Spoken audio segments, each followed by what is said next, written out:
It is a privilege for us to have Dr. Sharma delivering first Girish Sant Memorial Lecture. Dr. Sharma is one of the rare bureaucrats who has time and again stood up against injustice, corruption and anti-democratic behavior of our institutions. And that too when he was serving in Government of India as well as in Government of Andhra Pradesh tenure. He could find innovative ways to implement pro-poor and pro-public interest policies within the complex Indian system. He has been a great supporter and guide for all of us at Prayas almost since the foundation of Prayas. I still very vividly remember my first interaction with Dr. Sharma way back in 1997. That time Prayas had just completed analysis of reform and regulatory framework being implemented by World Bank in Orissa state. Dr. Sharma was Union Power Secretary at that time, and he invited us to make a presentation of our analysis of Orissa's regulatory structures at the Ministry of Power. When we reached Ministry of Power, we were surprised to see the entire top brass of ministry and other power sector institutions present for our presentation. As the presentation progressed, we saw Dr. Sharma taking meticulous notes of various observations made by us and asked very pertinent questions. This whole experience was very valuable for the entire Prayas group, which was just emerging and just had started doing analysis of power sector in India. That gave us the confidence that small independent groups like Prayas can make useful contributions to policy process, and more importantly, there will always be at least few officials in the government who will value such independent work. Since then, on several occasions, Prayas has turned to Dr. Sharma for guidance and support, and he has been kind enough to provide that support whenever we need the same. Apart from this, Dr. Sharma has held various distinguished positions in the Government of India, including Principal Advisor Energy to the Planning Commission and Secretary Ministry of Finance. Even after leaving the Indian Administrative Services in the year 2000, he continues his crusade against injustice and anti-democratic decisions. He also wholeheartedly supports and guides several other activists and youngsters fighting against such anti-people policies and projects. Currently, he is active in campaigning against human rights violations and environmental degradation in the name of development. He is also the convener of Forum for Better Visakhapatnam, a civil society forum working on civil issues in Visakhapatnam and in pursuing electoral reforms at the local and national level. His talk today will explore the questions and misconceptions that dominate the discourse on economic development and the consequent distortions that have crept into the energy planning, which is part of the overall economic planning processes. He will also present possible lines on which the future course of energy development should proceed. So I request Dr. Sharma to kindly start his. Very distinguished members of the family of Sri Girish Sant, friends in Prayas, and others who are present here, very distinguished persons. I feel greatly honored and privileged to have been asked by Prayas to deliver the first Girish Sant Memorial Lecture. I had known Sri Girish Sant for more than 15 years, and I remember in the Enron Review Committee, but for the evidence provided by Girish and his team, Enron would have become a millstone around the neck of Maharashtra government. Its budget would have collapsed. Girish's presence was felt at the national level. When I was Secretary Power, I could see that the name of Girish was very much in the corridors of Government of India.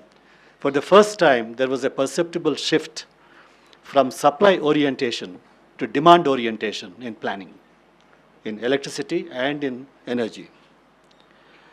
I remember his contribution, great contribution to improving electricity governance, the regulatory commissions. In fact, he conducted for the first time a review of the regulatory commission's performance, and I was a part of that review committee with Dr. Godbole and S.L. Rao. Just a few days before his demise, Girish actually telephoned me. At the time I was in Vizag. And every now and then he used to telephone me and sound me on many, many issues. But this particular issue was that the Ministry of Environment and Forests had asked Girish to carry out some studies on climate science. I always felt that the R&D in climate science was more Western, not really oriented towards what India needs.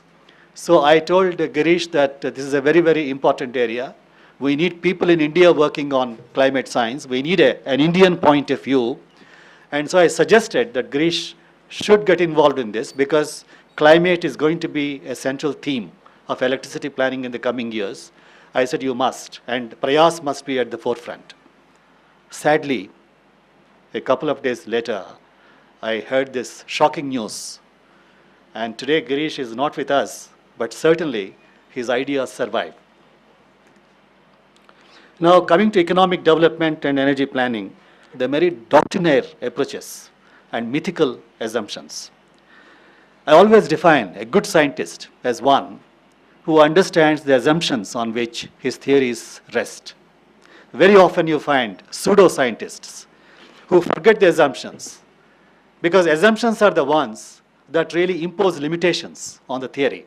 They forget the assumptions and they start outreaching and they try to apply theories in wrong contexts. I still remember, I think the last work of J.K. Galbraith, the economist, Economics of Innocent Fraud. Some of you would have read. And this is exactly the subject, how economists apply their theories, forgetting the assumptions that underlie them. So he describes these mythical approaches and doctrinaire approaches as self-serving beliefs, quote, self-serving beliefs, contrived nonsense, unquote.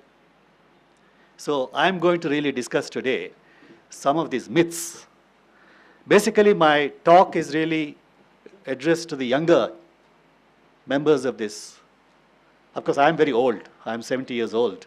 But when I address this, it is for the younger people who should question these doctrinaire approaches and these myths that continue to prevail in government, in planning, everywhere. Now, the future really belongs to the young, the youth. We have borrowed very heavily from the legacy of the future, the youth. So they should know that. And they should stand up and question and put some of these assumptions to a critical test. Question them, the fundamentals, the basics. That is the idea of my talk today. And you should also know, the younger generation should know where they are going. There is a future, 40, 50 years. Where are we going?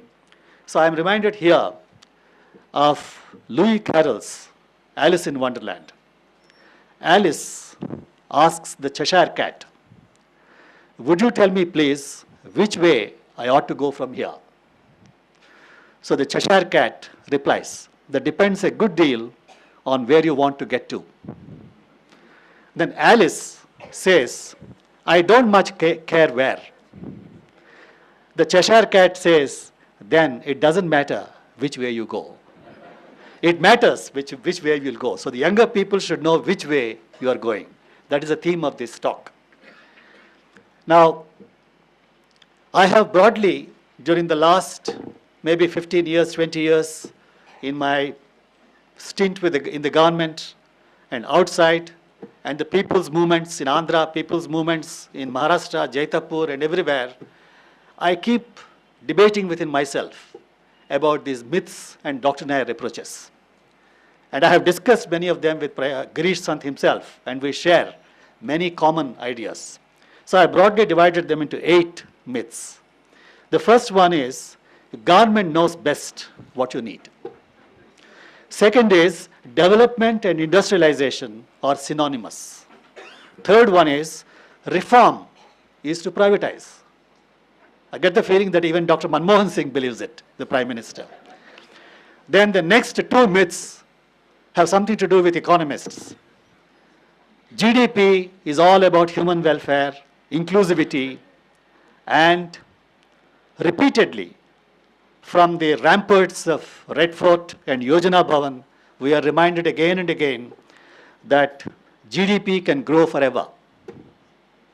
We talk of GDP 8.1, 8.2, somebody is unhappy, it has come down to 7.9, as if that 0.1 is going to make any difference to this country's welfare. Then the next one is per capita energy consumption is a great index that describes development, economic development. Then the next one is electricity development is nothing but generation expansion. This is one myth that Girish Sant repeatedly questioned, and I think that is a very important contribution of Girish Sant. And the last one is nuclear is green, Sanjeevani of energy security. So I'll come to this one by one. The first one, myth number one, government knows best. The government is extremely wise. They know what is best for the people. So I will tell you a real life story with which I am really associated in Visakhapatnam. There is a tribal boy from Assam who works in the remote tribal areas of Visakhapatnam. And he has been working there for more than 25 years. So he used to visit villages and tribal villages, small hamlets. And he would go and ask the tribals in a small hamlet, saying, what do you want? So the tribals would say, we want a school. Then immediately this boy will ask them, do you want a school or you want education? Because between the school and education stands a teacher who gets the 6th pay commission salary. He never visits the tribal area, and he visits probably two or 3 days in a month to collect his paycheck, start money lending, land grabbing, and women crimes. So the outcome is really education, not so much the school. Then he would go to a village and say, what do you want? We want a well. Then immediately he will ask you, you want a well or you want water? Because between the well and water stands a contractor. And most of the wells are dry. And the contractor gets his bills paid, but there is no water. So ultimately what is required is water, but we forget that, we say wells. In this kind of a thing, he went to a cluster of villages. And said, what do you want? They're small villages. They said, look, we have got minor forest produce, roots, fruits and other things. And we sell them in a weekly fair across the border in Orissa, because Visakhapatnam has got a border with Orissa. There is a hill in between. We have to visit the fair and then sell our wares. We don't have a road, so we want a road. So why are you waiting?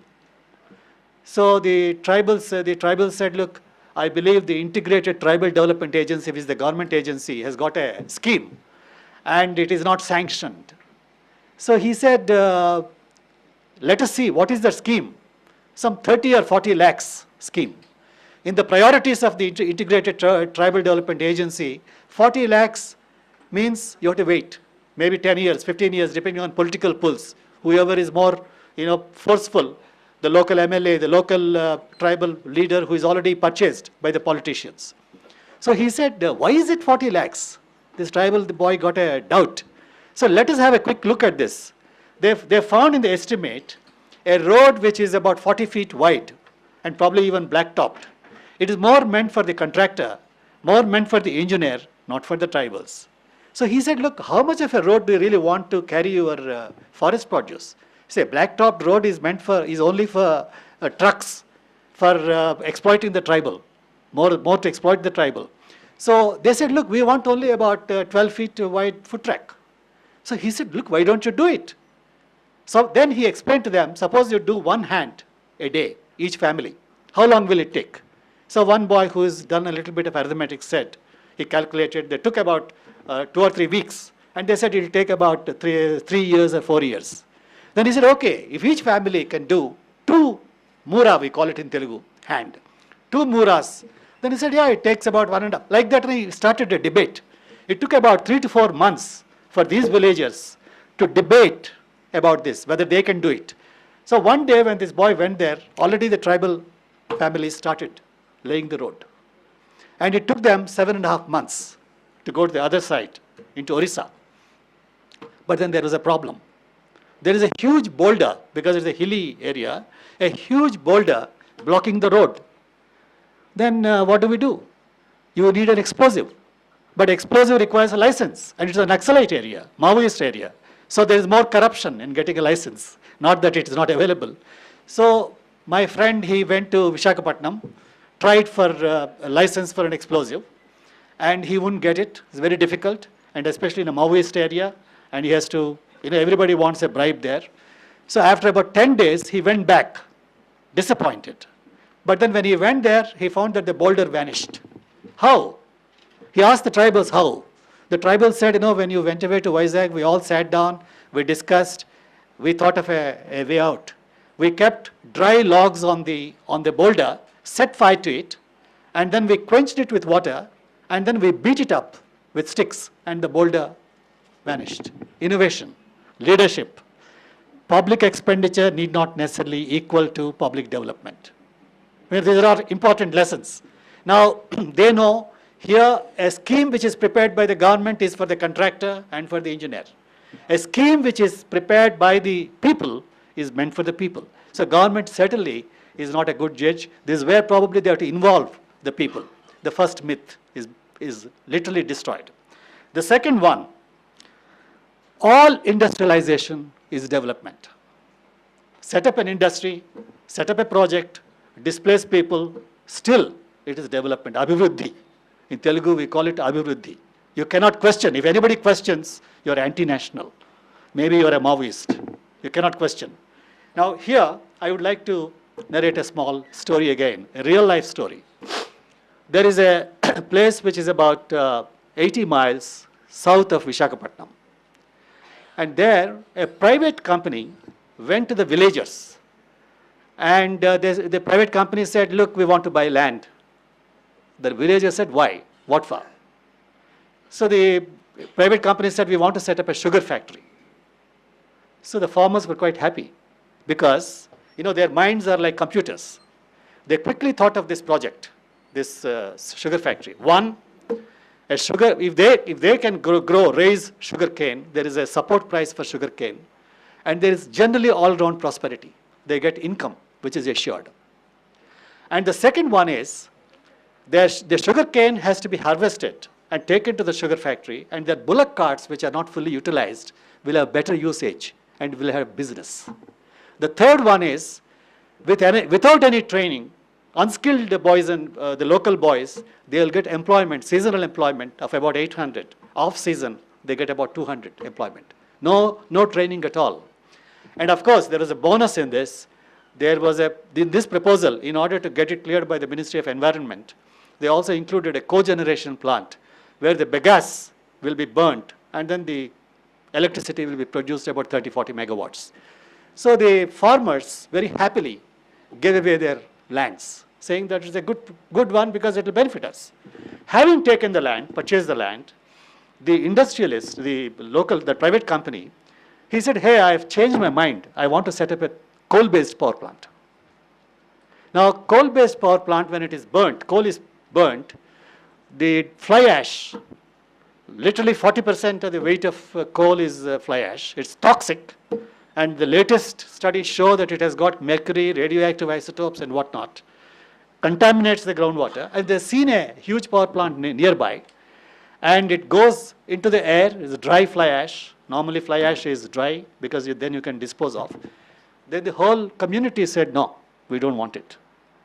And I still remember my wife and I, she's sitting there, we both went to this area and we addressed the people because all these people were agitated. They said, we don't want this power plant, they promised us a sugar factory. So when we went and when I was talking, I got a chit from the local sub-inspector of police saying that, okay, you have taken about 20 minutes, now you stop it or something, I hope I don't get a note like that now. Now, why I said this is, it is not as though people are against industry. They want a particular type of industry, and you know it only when you consult the people. When it is a people-oriented kind of a consultation process, then they can choose. In fact, I still remember, I was reading Amartya Sen's Development is Freedom, where he describes development. I think it's a very good definition. He says development can be seen as a process of expanding real freedoms that people enjoy. Any development activity, if it constrains the choices of people, it is not development. If it expands the choices, then it is real development. So this myth that every industrial project is development, I think somebody has to question. I think something basically wrong with that. The next one is reform is privatization. In India, these two words in English language, they have made them totally synonymous. Reform is privatization. 1991, the reform program of Dr. Manmohan Singh was nothing but privatization. Now, just to give an example, a farmer, they forget, a farmer or a fisherman or an artisan is also private. The only thing is a small private, and probably Ambani or Tata's or somebody is a big private. But then when you say privatize, you only imply big privatization. They never think of the small private farmer who is taking risks. He is investing his effort, his money, and he faces all the odds, and he faces the wrath of the nature. But still, he contributes to food security of this country, a fisherman or a farmer. Now, this farmer in Khammam district recently, about 1 month ago, one farmer went to the bank and said, look, I borrowed some money, 7,000 rupees. And he said, I am unable to repay the installments because there is a drought and my crop has failed. Can you please restructure my debt? The bank said, no, we don't have any such scheme. He committed suicide. It's one of the suicides reported actually. When I got into the details, he committed suicide. It's one of the farmer's suicides. Now, on the same day, or probably the next day, or one day before, I read in the newspapers, Kingfisher Airlines, 7,500 crores.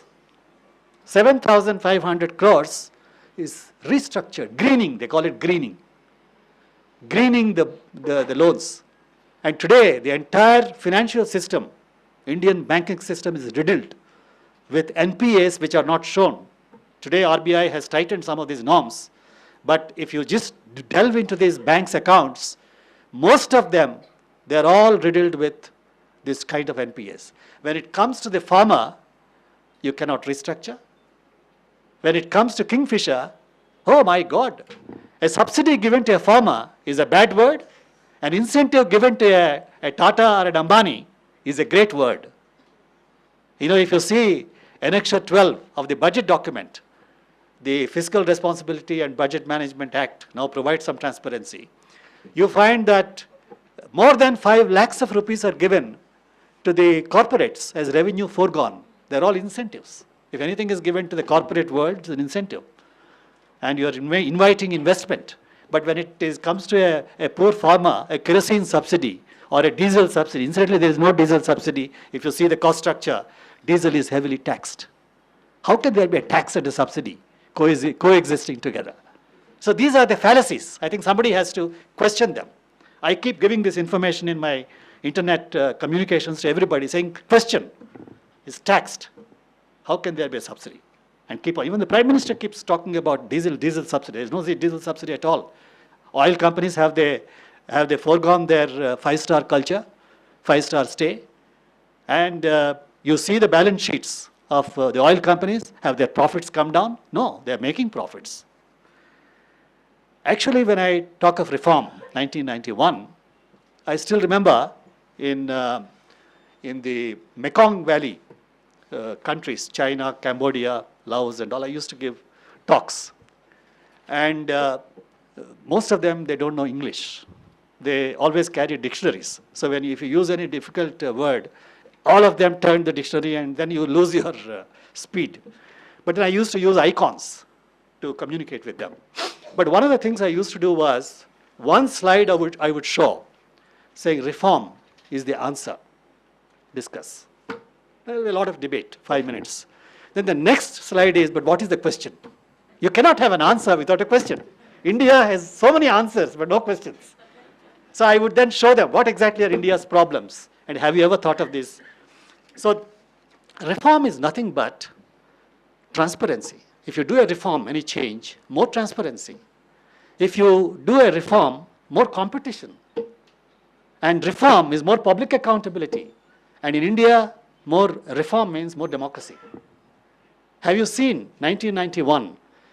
The Mineral Development Act has not been modified. So you have still that first come, first served Colgate scam kind of a situation. You got 2G spectrum scam. Anybody has tried to make it transparent? No. 1991, already more than 20 years in reform. We never thought of transparency. We never thought of competition. So these are, again, I think, issues to be questioned by young people today, because I don't think this kind of a situation can be allowed to continue like this. Then the next one is the pole star of India's planning, GDP. GDP, we are all told, like we are opiated into believing that GDP is the pole star of everything. Now let us look at GDP very briefly.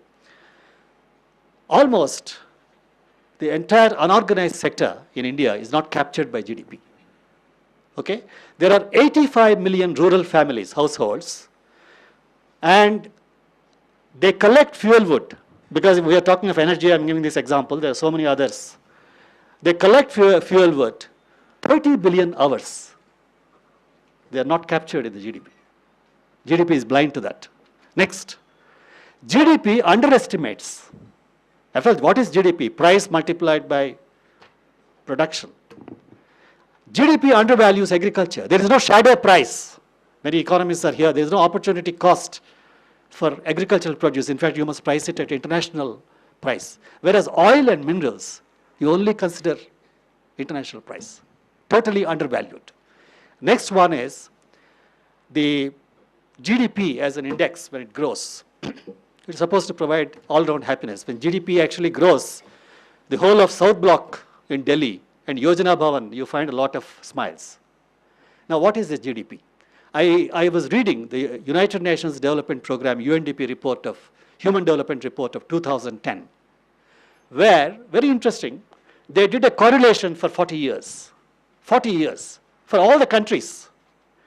And they tried to see whether there is any correlation between GDP and the human development indices. And I'm quoting from that book, from that report. They arrive at this conclusion. Of course, I think most of us would have arrived at the conclusion without an econometric model. But they did a good job, and they arrived at this.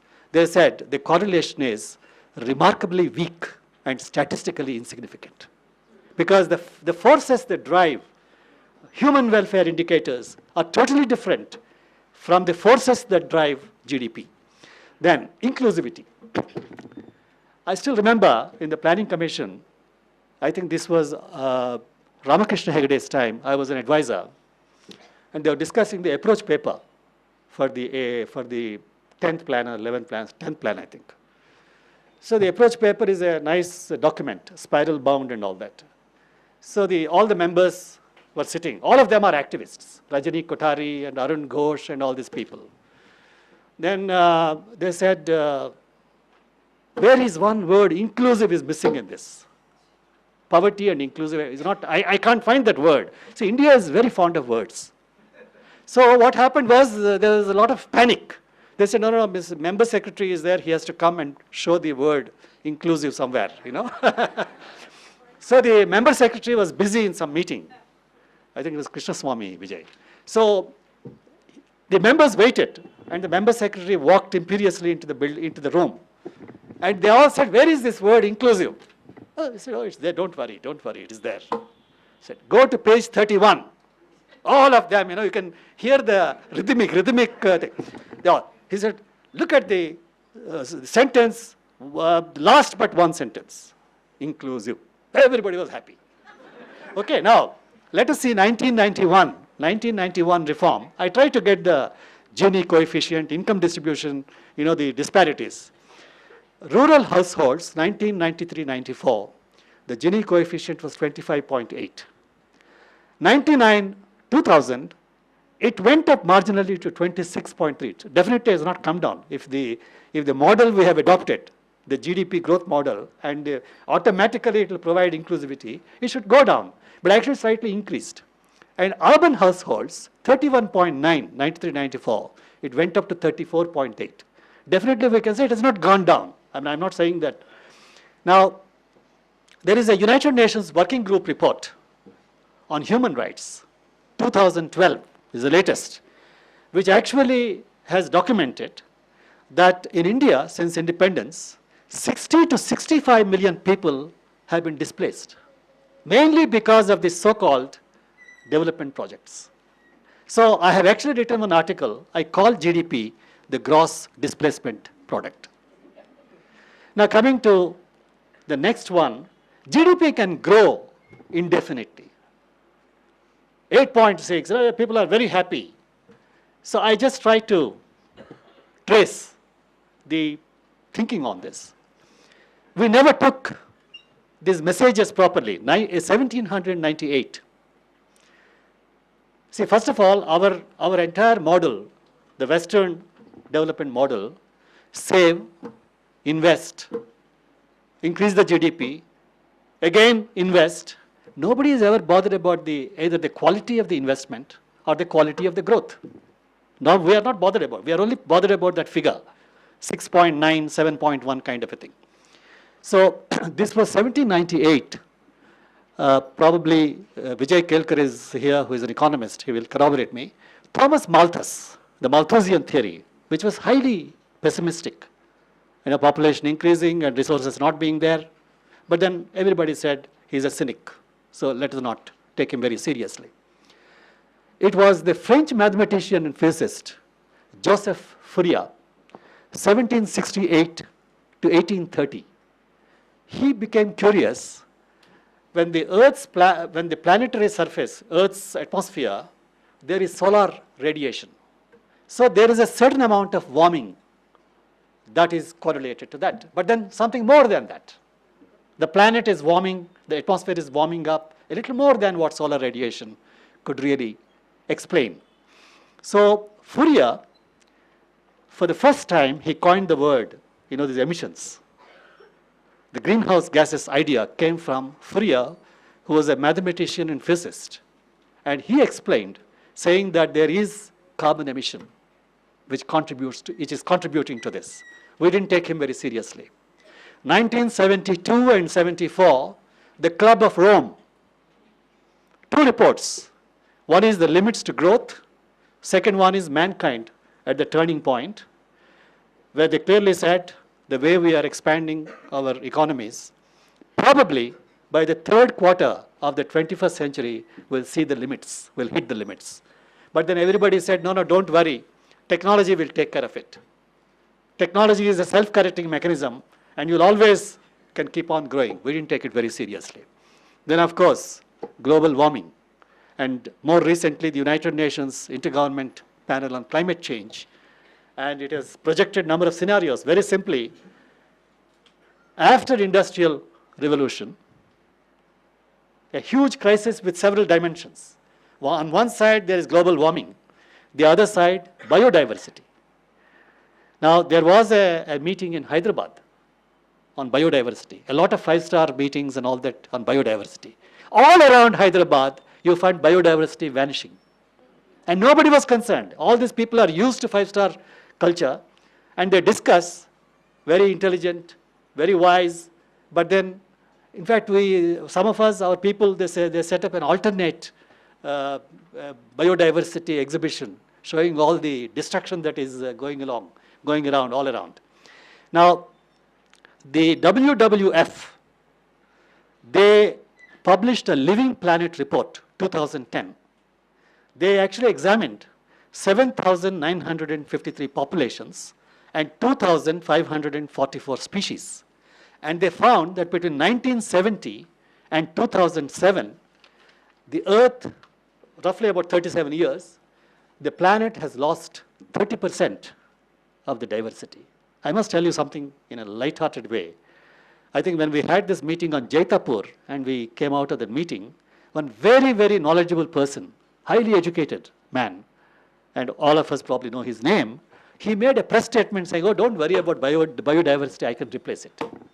He mistook biodiversity for tree planting. I mean, this is an educated person saying this, I'm sure a villager will be wiser and more intelligent. Now, the Global Footprint Network, 2010, the human demand on planet's ecosystem today, with the kind of development model we have adopted, is roughly 1.4 times. And if you take India, In this, it's 1.8. That means India is actually ahead of this biodiversity destruction game by 29%. And the other things which are all looming large, one is toxic pollution. Recently, Tel Aviv University, just about 15 days ago, they did a research study based on NASA data. And they took all the cities in the world, more than 2 million population, and they found that Bangalore is among the top 10 cities, highly polluted. But then Delhi is not lagging behind. Somebody told me at the airport, I lost several flights in Delhi because of this fog. And somebody told me, sir, only 2 cities in the world, Beijing and Delhi. But then I realize now, Bangalore, Hyderabad, every city, you find this pollution. So pollution, toxic pollution. They found in Singrauli, that is Uttar Pradesh, Madhya Pradesh border, Singrauli NTPC's power stations, they commissioned a study. There were complaints that there is mercury poisoning. So they commissioned a study, I think Toxicological Research Institute or something, and they found, the institute found mercury in the blood samples of people all around. But then they suppressed it. And the Center for Science and Environment recently came to know about this because one of the retiring scientists wanted to publish a paper. So once he retired, he thought he should. So we don't disclose when you are in government. So he disclosed, and then CSC conducted a study and they found blood samples, mercury in blood samples. So it's a very serious thing that's happening. In fact, I've written to the Green Tribunal chairman, I've written to Jayanti Natarajan, saying that you must quickly conduct a study because all of us must be exposed to this kind of a thing. And as I mentioned to you, most of this fly ash all over the world, all coals, have uranium and thorium radioactive isotopes. It's established. And I've got research papers in Chandrapur in Maharashtra, Batinda in Punjab, and a few other places. We've got research literature on this. Then apart from this, land, freshwater systems, life-supporting nitrogen and phosphorus cycles, ocean acidification, these are all looming large. And from all sides we are surrounded. And can GDP, this kind of a GDP growth take place? Is it ad infinitum, as mathematicians say, is it ad infinitum you can go? I think somebody somewhere has to question this growth because this growth has got many externalities and one has to do that. Then the next one, per capita energy consumption is the greatest indicator of human welfare, human happiness. Now I have this book, some of you would have read. This is Amory B. Levin's Soft Energy Paths. Is a very, very famous book. I would very strongly recommend, where in fact he was the first person who coined this word megawatts and negawatts, which Ashok and all Prayas has been talking about, saved megawatts or negawatts. So he gives a very telling example of Denmark. Between 1500 and 1800, Denmark's per capita energy consumption, actually it was 7 to 15 gigacalories per year. 1500 to 1800, it came down to 7. Why? Because they were using wood and peat very inefficiently, and the efficiency increased, so the per capita energy consumption came down. So it's not as though the development has come down, more efficiency and less. Then between 1800 and 1900, 7 became 3. Further came down, but Denmark was doing very well. But the fuel changed. They went to other fuels like oil and all that. Then between 1900 and 1950, it went up 3 to 7 because they shifted to oil with higher refinery efficiency. Then 1975 to 2004, 17 became 10.4 because they shifted to electricity with lesser T&D losses and better efficiency. So it's not as though Denmark's development gyrated with the per capita energy consumption. So this per capita energy consumption, what we really see today is the per capita gross energy consumption. If you really take per capita useful energy consumption, that means when I talk of electricity for lights, I bring coal. What really matters today is luminosity here, light. So if I can look at that, and that per capita luminosity or something, then probably you are on the right path. But if you take per capita coal or per capita something, it's going to be misleading. Roughly about 100 units of coal, if they're burnt in a thermal power plant, 0.39 units appear as luminosity. If you take all the losses down the line, roughly 0.39 units as luminosity. And if you trace the trajectory of this electricity which comes to the end point, coal, heat, electricity, luminosity, a trail of destruction. Coal mines. There are people in Singrauli, that is Mirzapur district in UP, and Siddhi district in Madhya Pradesh. That's where there is a huge hub of power generation. And I remember we did a little bit of a quick study. There are families who were displaced once for the coal mine, once for the power plant, again second time for the coal expansion, power expansion. Many of these proud farmers have landed as rickshaw pullers in Varanasi. It's a trail of destruction. In fact, I coined this word. I wrote a book. I'm not a good writer, but I've written an e-book. See, I wrote this book and sent it to one of these well-known publishers. And he promptly replied me in half a day or something saying, we don't publish books on medicine. Then I said, I never use the word medicine anywhere. So with my computer, I said, Control F, medicine. There's no medicine at all in my book. But it is basically a commercial thing, in publishing and all that. So in this book, I don't know whoever can read it, the title of the book is Will the Sparrow Ever Return? Is on my website as an e-book. But then I coined this word blood kilowatt hours. You must have seen Blood Diamond, the famous picture. So actually it's a blood kilowatt hour. We all take it for granted. This kilowatt hour is a fundamental right. You give it. I don't care how you give it. I don't even want to look that side. I don't want to see that side, what's happening. But how many livelihoods are lost? This is a fundamental question I think we should pose ourselves, and people who are in cities, we think it's a fundamental right. But behind every kilowatt hour, there is a story to tell. The marginal social cost of a kilowatt hour is extremely high. Now, in this luminosity story, if I can improve the conversion of electricity into luminosity by 50% by using a better bulb, a CFL or an LED, 50% of the people who are displaced can be saved by a power plant, and 50% in coal mining can be saved. We don't think of that. And if you have solar and LED, light emitting diodes, then you don't require coal mining at all. Somewhere I think we should think of that. And capacity generation and electricity planning are equated. Whenever you go to any government building, all electricity development is add capacity. The Singh is there. Now, I was trying to look at the figures. Between 2001 and 2011, 85,000 megawatts of capacity were added. 85,000 megawatts. So look at the people without electricity. What happened to them? The rural households without access to electricity in 2001 was 7.5 crores. In 2011, it was 7.8 crores. Urban households, 0.6 crores had no electricity access in 2001. 0.7 crores had no access to electricity in 2011. Even if you give a little bit of margin for population growth, whatever capacity is added, it goes to the effluent, goes to inefficient air conditioners. Look at this room, how many lights are there? And I'm sure air conditioning also. Amartya Sen was recently coming to India, I think summer.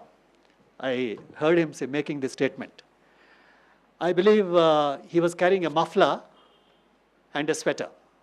But that was April, May, June in India. But he was coming to India. So somebody asked him, why are you carrying this muffler? And why are you carrying this sweater? Because India is very hot in summer. Oh, you don't know. In Europe and all that, they adjust the temperature of these auditoriums and all that to 23 degrees, 22 degrees. But in India, they make it 16 degrees, 15 degrees. India is a very chilly country, he said. Then, I'll try to complete it. Myth, the last myth, nuclear is green Sanjeevani. You know that Sanjeevani, the great savior. Today, right from the Prime Minister to Nuclear Power Corporation, the lowest employee, it is energy security. They use some beautiful words, clean, energy security, green and all that. Now let us see. Low intensity radiation, with an enormous amount of literature, can cause genetic disorders. It's not just Fukushima-like accident, but even low intensity radiation And the science of low intensity radiation is not complete, the gaps. We have not studied it fully. The Delhi scrap dealer, I think in Maya Nagar or someplace, Delhi University people, they casually threw away some scrap, radioactive scrap. They collected it, I think one person died. And then when the Nuclear Power Corporation was asked about this and Atomic Energy Regulatory Board, they said, no, it must be from outside, not our, so many of your lifts in India, the lift buttons, they're radioactive. How we came to know is, a lot of scrap is imported from outside into India, from Gujarat and all that, and this scrap is radioactive. It goes into some of these foundries and all that near Pune, and they make Otis lift buttons and all that. And these lifts in France, when they scanned it, they found radioactivity. In Sri Lanka, in the port, Colombo port, the authorities actually withheld Indian exports there, saying it's radioactive. But India, we are merely, probably it's all over the place, and probably we are all exposed to that. Now, Fukushima-like disaster. I still remember Jaitapur, when we had the technical meeting, that was pre-Fukushima. And the Nuclear Power Corporation was talking big. Then Fukushima happened. You have to rehabilitate, resettle people in minutes, hours, and days when an accident takes place.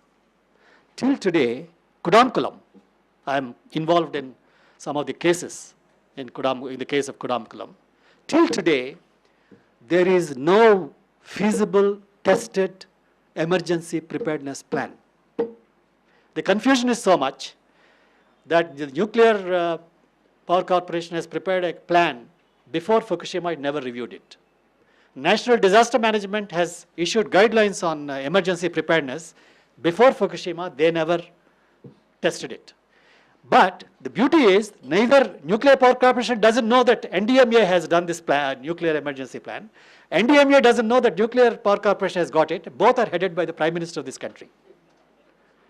And take the case of spent fuel. When Kudamkulam power plant was cleared by the Ministry of Environment, the idea was that the spent fuel will be sent back to USSR, because USSR was there at the time. Later, USSR broke up, Russia came into being, and they said, look, we won't take the spent fuel. And the spent fuel actually is now to be kept at Kudamkulam. So somebody asked in the court, where is the spent fuel going? The Attorney General said, it is going to Kolar. Whole of Karnataka was in flames. Then the Nuclear Power Corporation went and told the court, no, Attorney General is wrong. We have not taken a decision on that yet. Till today, Kudamkulam, the fuel rods are being loaded. Nobody knows how they are going to deal with the spent fuel. In the United States, a federal court recently said, without rules, we are not going to allow the spent fuel being.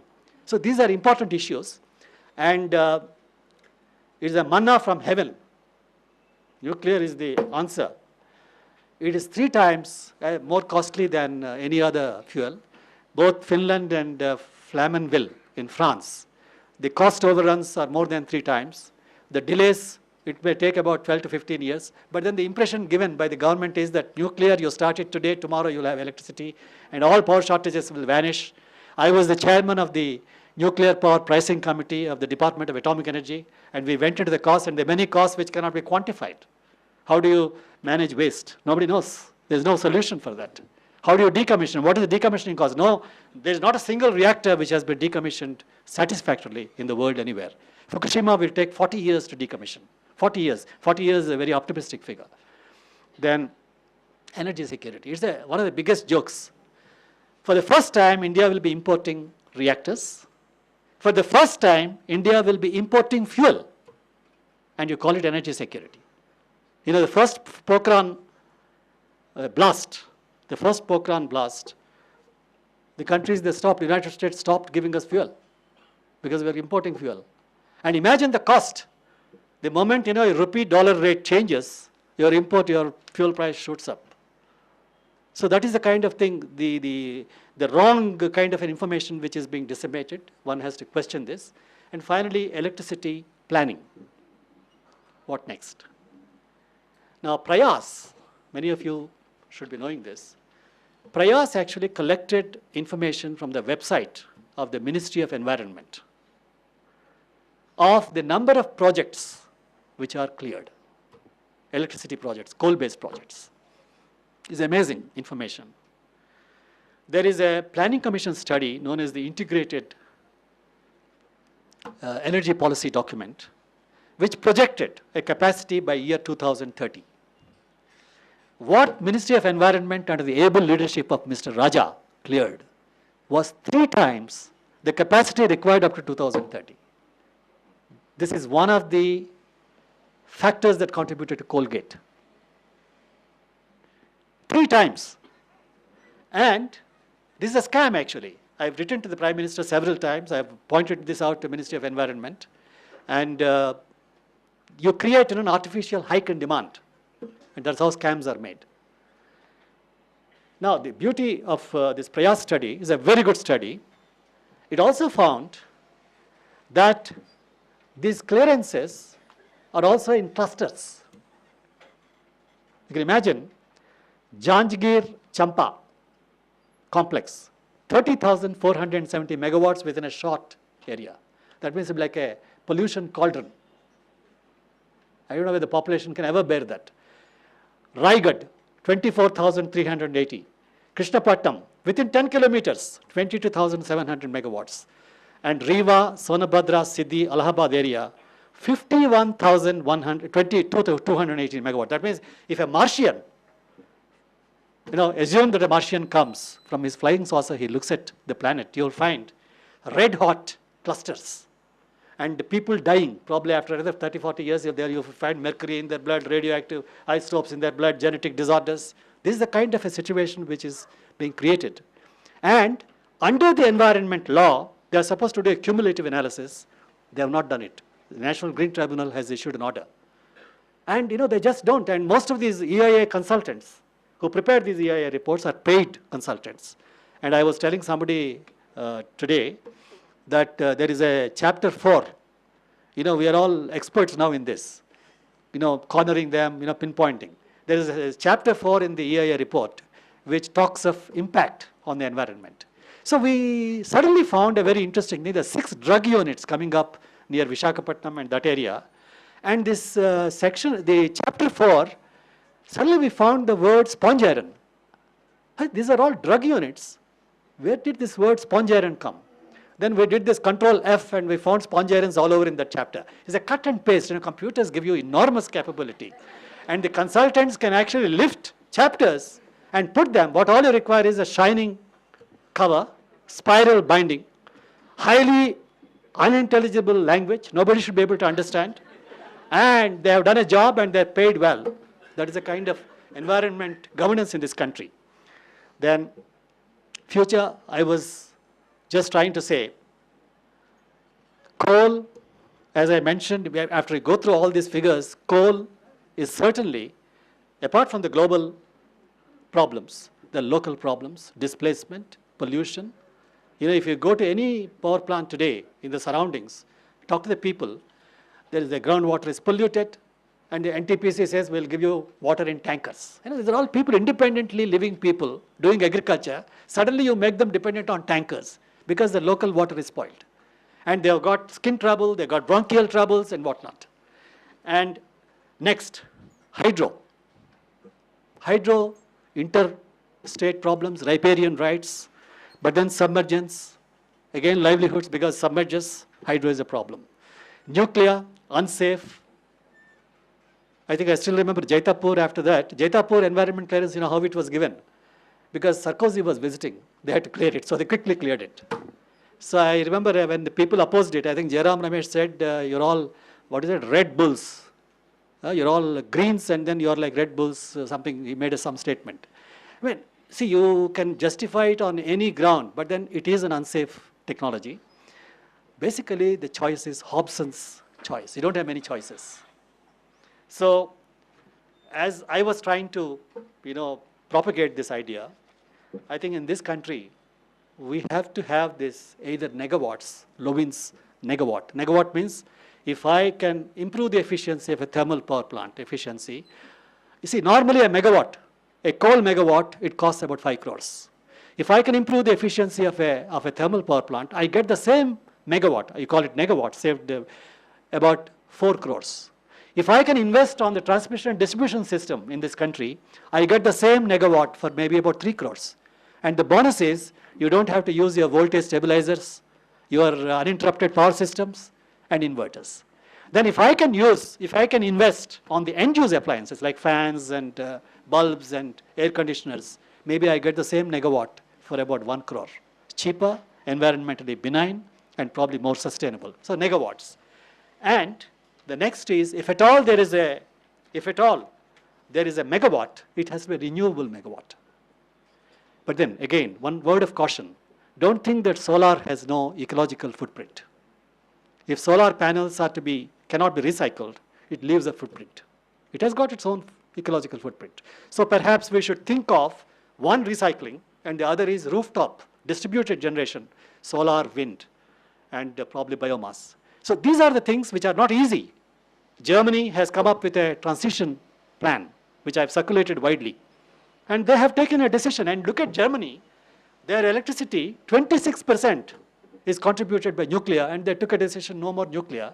India, our electricity contribution from nuclear is only 2.6. And our solar radiation is enormous. In fact, just to give an idea,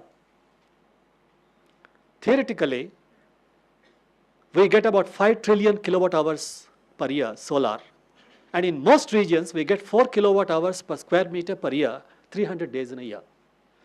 And 1% of land at 10% efficiency, normally solar conversion is about 10% is a fairly conservative estimate. 1% of land at 10% efficiency, 492,000 billion kilowatt hours a year, which is several times more than what we require in a year.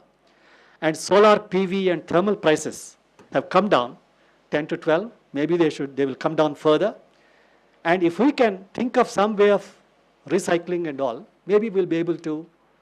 So I was suggesting in my talk, and also maybe I'll discuss with Prayas, there are approaches. I myself did a study in Planning Commission known as the MEDIUS model, where you start with the demand, luminosity and all, and you build it up and come up with a program, energy development program. Similarly, Amulya Reddy, his famous defenders, Amulya Reddy and his colleagues published a book also, which I gave a reference in my speech.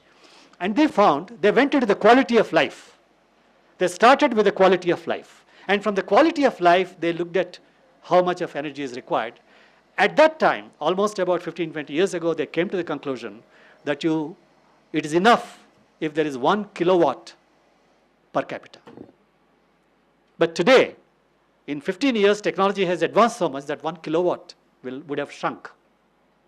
We'll have to make a reassessment of that.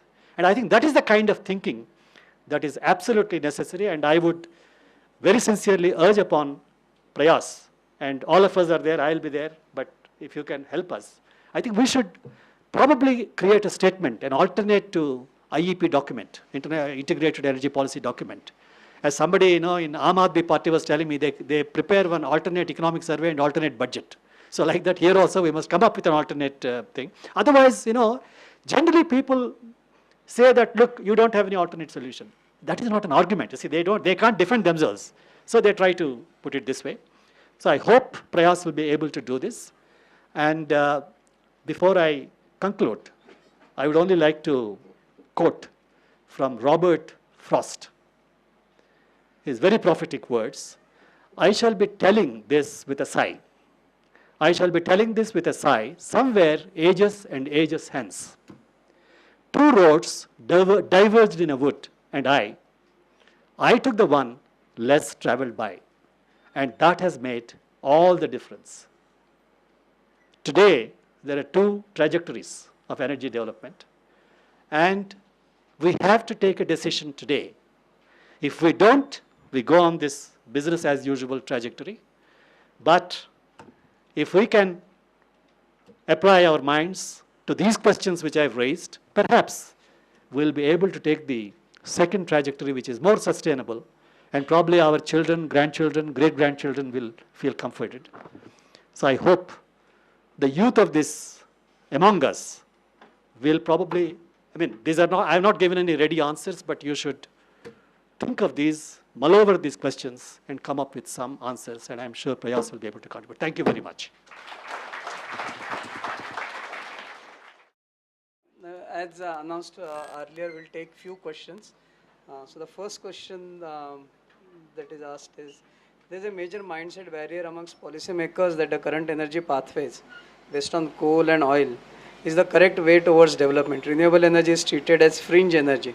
So what can be done to change this mindset of policymakers? So for a very long time in the railways, we used to have coal locomotion.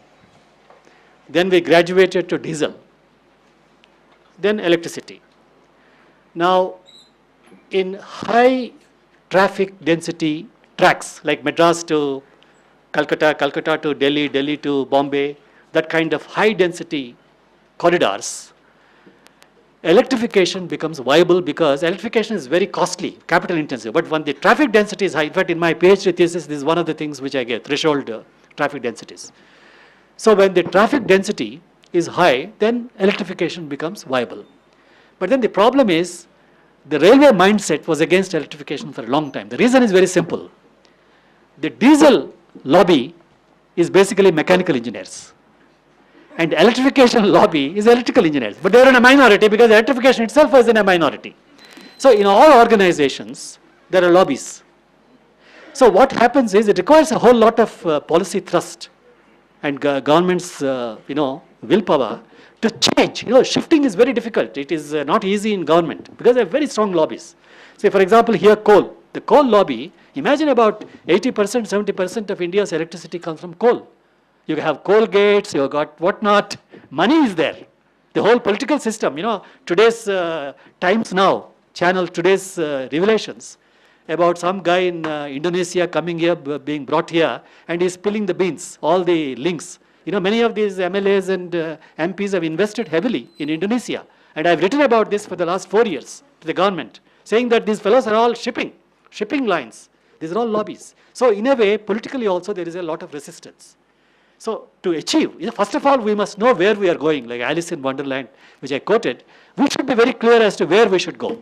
Once we are sure about that, then probably we should work on these things, expose some of these lobbies and move forward. The other question is about transport.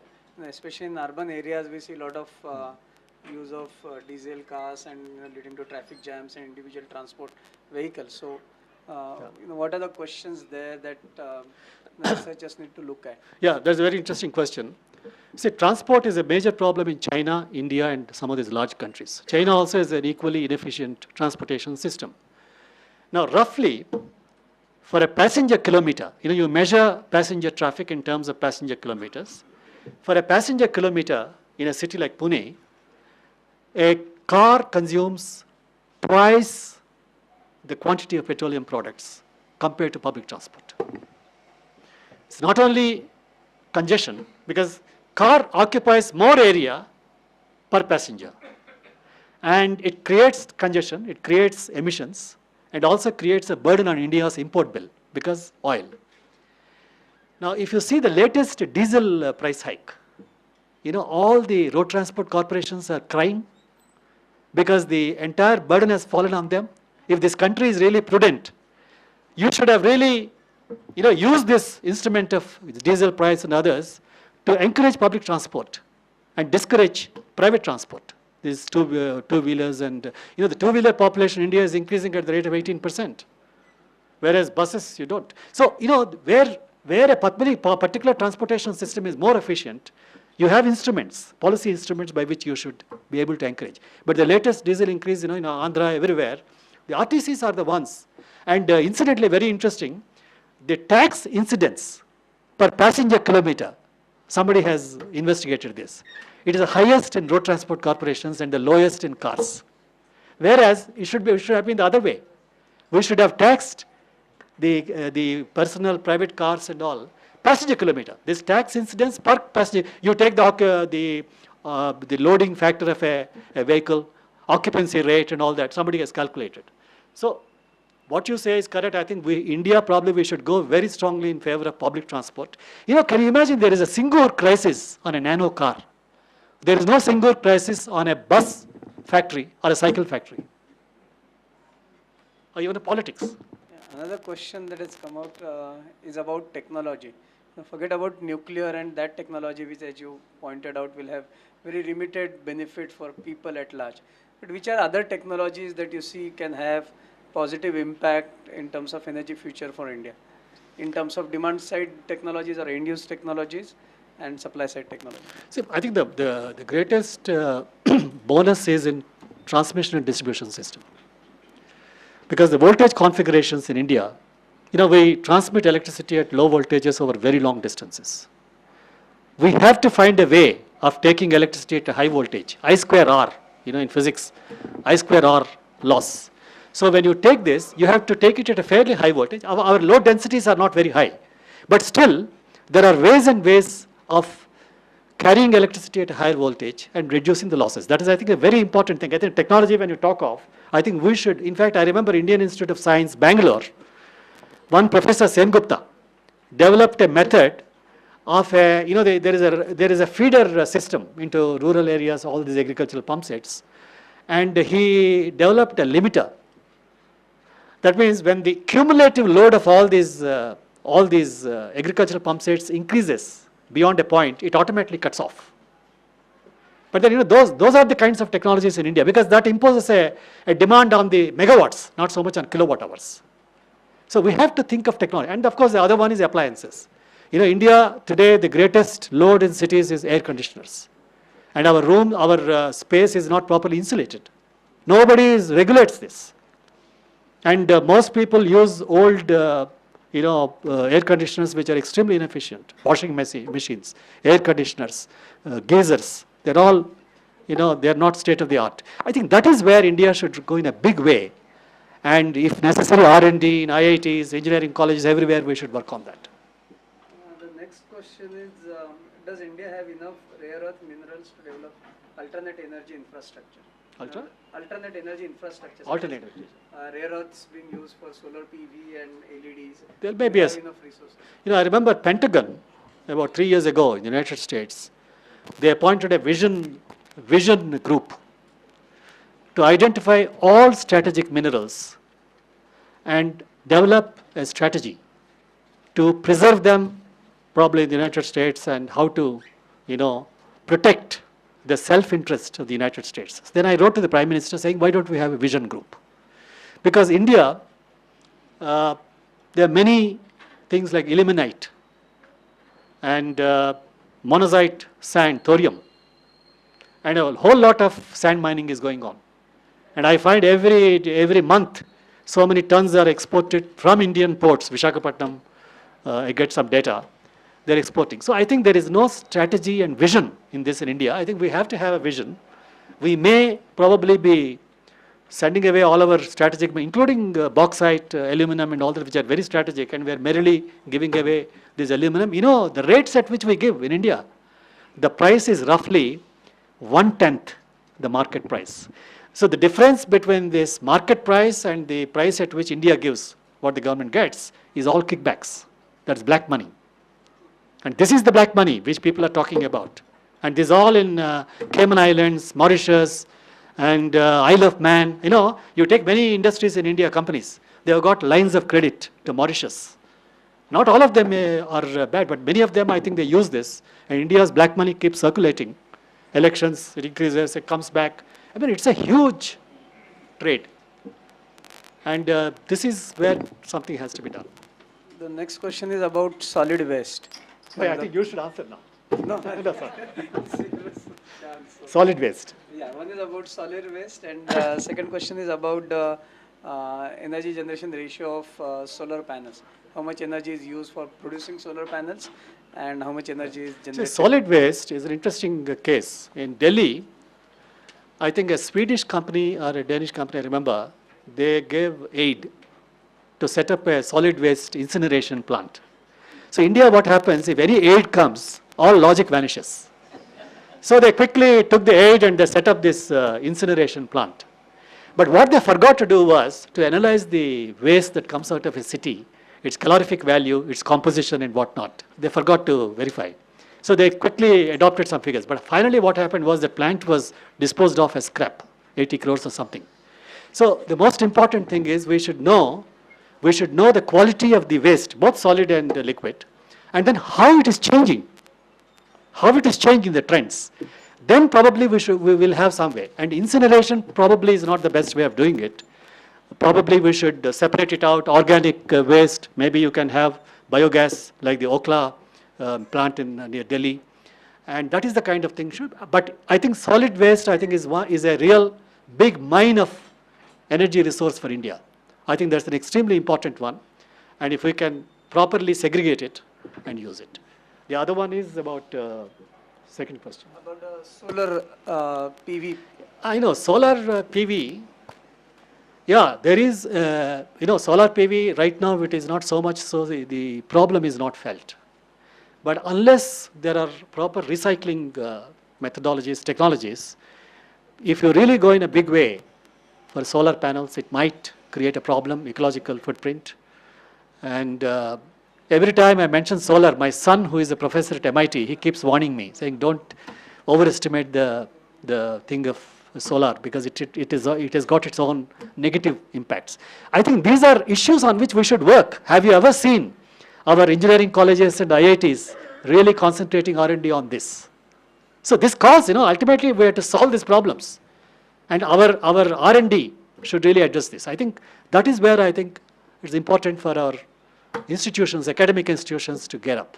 This question was the response to myth government knows best is that reforms is privatization. Your thoughts? So you agree? So I have no problem.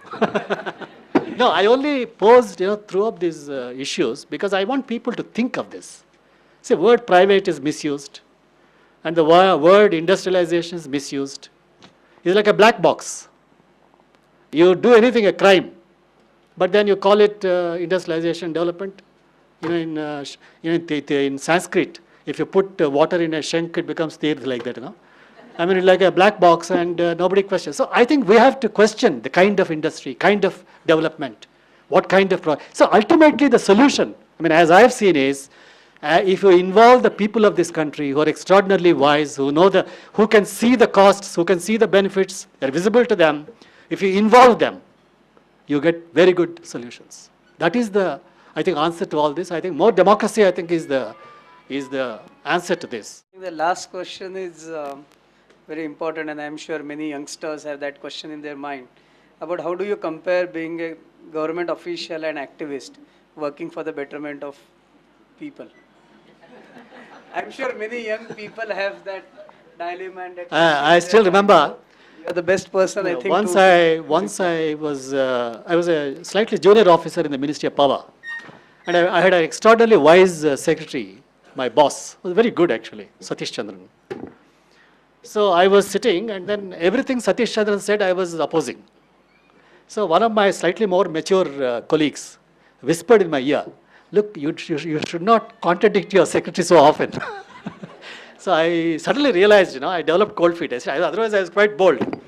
Now, see, government also, I must tell you frankly, the problem with government is that people don't analyze.